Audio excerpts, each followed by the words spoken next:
फिलिस्तीन के समर्थन में तख्ती पर the Nakba never ended and settler colonialism लिखकर विरोध प्रदर्शन दुनिया देखती रही है और ये सिलसिला फिलहाल भी देखने को मिल रहा है। इस नारे में दो शब्द खास हैं, एक नकबा और दूसरा सेटलर कॉलोनियलिज्म। इन दोनों ही शब्दों का ताल्लुक फ़लस्तीन और इजराइल से है और मौजूदा जंग के कारणों में इन शब्दों को समझना भी ज़रूरी है। सेटलर कॉलोनियलिज्म मूल निवासियों को उजाड़कर उसकी जगह पर बाहरी लोगों को जबरन बसाए जाने को कहते हैं। फ़लस्तीन में इजराइल की मौजूदगी भी 73 साल से ही है, जिसकी मुखालिफत कुछ नॉन जॉयनिस्ट यहूदी भी करते हैं। इजराइल को अवैध राज्य मानने की बजाय फ़लस्तीन में साम्राज्यवादी घुसपैठ है। ये वजूद में तब आया जब 1948 में भूमध्य सागर के पूर्वी तट पर बसे मूल निवासियों को बेघर कर नस्ल परस्ती की बुनियाद पर एक जॉयनिस्ट राज्य की अवैध स्थापना की गई थी और उसी कब्जे को इजराइल का नाम दिया गया। जर्मनी में हॉलोकास्ट के बाद से यहूदी फ़लस्तीन की ओर भागने लगे थे। तब फ़लस्तीन ने उन्हें आसरा भी दिया, लेकिन उस आसरे को फ़लस्तीनियों की कमजोरी समझी गई और उन्हें उनकी ही ज़मीन से बेदखल कर दिया गया।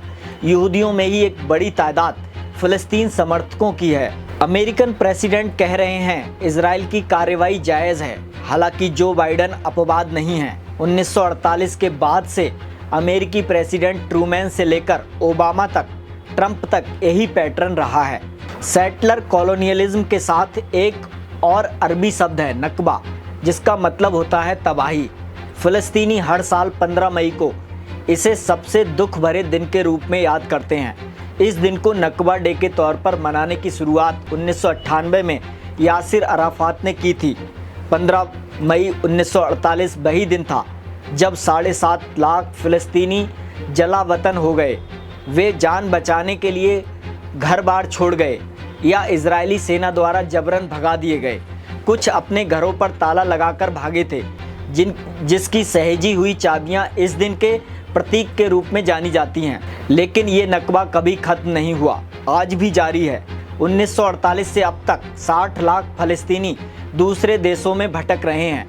वे मिडिल ईस्ट के अलग अलग देशों में रिफ्यूजी कैंप में रहने को मजबूर हैं। इस पर कुछ नॉन जॉयनिस्ट यहूदियों का मानना है कि वे फ़लस्तीनी जो भगा दिए गए उन्हें वापस से बसने दिया जाए और सभी इजरायली फ़लस्तीनी के साथ न्याय, समानता, स्वतंत्रता और सम्मान का रवैया अपनाया जाए। कभी इजराइल के संस्थापकों में से एक डेविड वैन गोरियन ने कहा था, फ़लस्तीनी बूढ़े होकर मर जाएंगे और उनकी नई पीढ़ियां इसे भूल जाएंगी, लेकिन ऐसा अब तक हुआ नहीं। फ़लस्तीन जंग में है।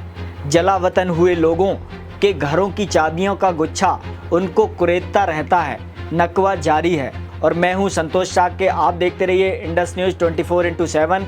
अगर वीडियो को फेसबुक पर देख रहे हैं तो हमारे पेज को लाइक करें, वीडियो को यूट्यूब पर देख रहे हैं तो हमारे चैनल को सब्सक्राइब कर लें। नमस्कार।